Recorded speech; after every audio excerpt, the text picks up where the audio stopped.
तीन. नमस्कार, मी कुर्दत ऑटोमोबाईल्सचा मालक वीरेंद्र पांडे. माझं 24 वर्षाला नळेगाव दुकान आहे. दत्ताच्या मंदिरापाशी पूर्वी माझं दुकान 24 वर्ष झालं होतं.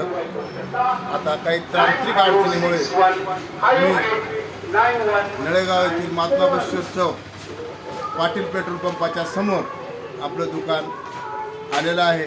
तरी सर्व जनतेने याची नोंद घेऊन प्रत्येकाने माझ्या दुकानाला भेट द्यावी. सर्व ओरिजिनल पार्ट भेटते आणि खात्रीपूर्वक काम करून मिळेल.